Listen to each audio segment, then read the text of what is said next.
E já volto para te contar que o Tribunal Regional Eleitoral do Paraná marcou para o dia 1º de abril o julgamento de um processo por suposto abuso de poder econômico contra Sérgio Moro.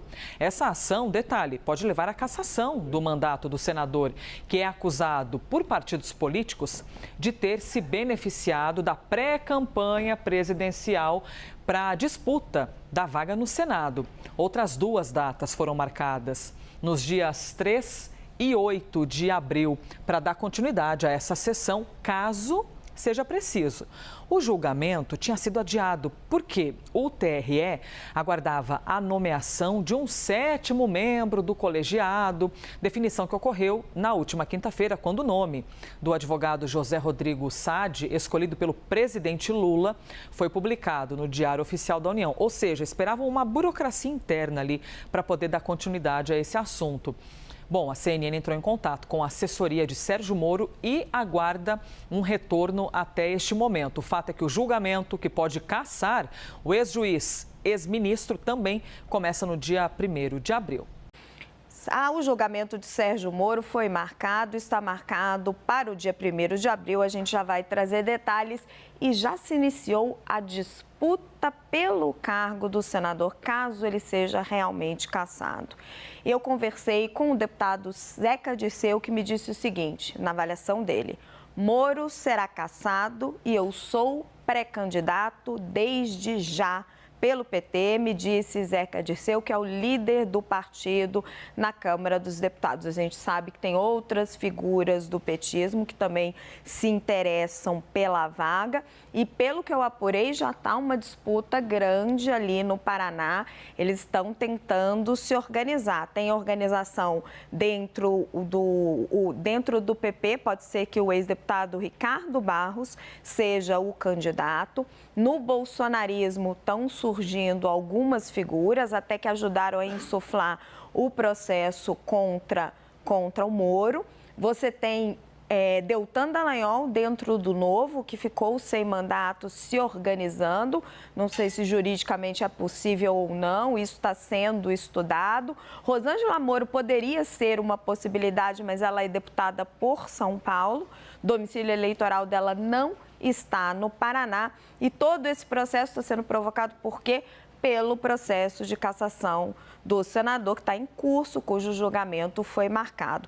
Procurei Sérgio Moro para saber se ele queria se manifestar sobre essa disputa pelo cargo dele, que ainda não foi tirado, ele ainda não foi cassado, mas o senador preferiu não comentar. E agora, ficou sabendo que um homem invadiu uma área de segurança do Palácio do Alvorada nesse fim de semana? Pois é, uma pessoa de repente invadiu todo o espaço e aconteceu, lógico, toda uma movimentação de como essa pessoa conseguiu passar. Bom, ele prestou depoimento e foi liberado pela Polícia Federal. O bancário, alegou que estava bêbado e que não tentou invadir o prédio. Hotel Cury, olha, sem querer ele não acabou lá dentro, né? Ai, tropeçou e quando vê estava dentro, né, da Alvorada. O que aconteceu exatamente? Imagina só a chamada de atenção que essa segurança da presidência da República levou.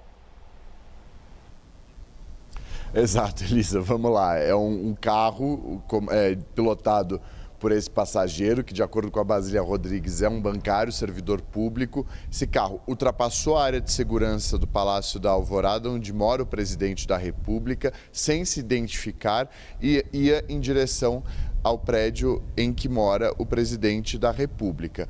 No meio do caminho, a cama de faquir, que é aquele equipamento de segurança que tem objetos perfurantes, conseguiu furar as rodas do pneu, o pneu, né, das rodas do carro. Foram 3 pneus furados. O objetivo desse equipamento é fazer com que o carro perca velocidade, pare, a pessoa possa identificar e ser responsabilizada. Também foram dados tiros no veículo. Obviamente ele não se machucou, mas ele conseguiu fugir. Não ficou no Palácio da Alvorada, fugiu, ele foi para a casa dele, ele mora num condomínio de alto padrão nas redondezas, nas redondezas do Palácio da Alvorada, foi localizado e conduzido para a Superintendência da Polícia Federal, onde ele prestou depoimento, passou por exame toxicológico De acordo com as fontes da Polícia Federal ouvidas pela CNN, ele disse que estava bêbado, tinha se embriagado e que estava voltando para casa, errou o caminho e foi em direção ao Palácio da Alvorada. Só que ele não passou pela identificação que tem antes e bem antes de se chegar ao Palácio da Alvorada, na altura do Jaburu, que é onde vive o vice-presidente da República. Foi isso que aconteceu, estava então indo para a casa dele, acabou indo para o Palácio da Alvorada. Não houve uma tentativa de invasão, o próprio ministro-chefe do Gabinete de Segurança Institucional disse isso para Basília Rodrigues, o general Amaro, que se tratou de um erro dele, que estava embriagado e acabou indo para a direção contrária, não para a casa dele, mas para o Palácio da Alvorada. Eu vou dar um relato pessoal, porque trabalhando lá com frequência no Palácio da Alvorada, um dia um motorista de aplicativo foi me buscar no Palácio da Alvorada e não passou por essa primeira barreira de segurança. Ele me buscou e depois foi cobrado pela segurança do Palácio da Alvorada, porque você primeiro precisa chegar, se identifica, diz o que você vai fazer. Se você é jornalista, por exemplo, você apresenta a sua credencial anual de setorista do Palácio do Planalto, que te dá autorização para entrar no prédio, no espaço da Presidência da República, lá no Palácio da Alvorada, e pode ficar lá dentro. Quando é um motorista para buscar alguém, por exemplo, ele tem que se identificar, dizer quem ele vai buscar, passam o rádio e a pessoa e tem autorização para buscar a pessoa. Nesse caso, ele passou a barreira quando foi me buscar sem se identificar e levou uma chamada dos agentes que fazem a segurança, porque a próxima etapa é disparar, porque é uma área de segurança máxima por conta da Presidência da República, por ser onde mora o presidente da República. Então, foi isso que aconteceu nesse caso desse homem que tentou, que ultrapassou a área de segurança, mas que não tinha de acordo com as investigações. Até o momento, segundo as intenções. A Polícia Federal fez uma perícia na área, as investigações continuam, ele prestou depoimento, mas o que foi passado aos investigadores nesse depoimento é que ele estava embriagado, tentando ir para casa, acabou indo para o Palácio da Alvorada, fugiu, prestou depoimento e foi liberado. Hotel Cury, sério, coisas que a gente se surpreende aqui no noticiário, hein? Do nada, parou dentro do terreno onde simplesmente mora o presidente da República. É isso que aconteceu. Obrigada, hein, Theo Cury. O homem então invadiu essa área, foi liberado pela Polícia Federal, como o Theo deixou bastante claro.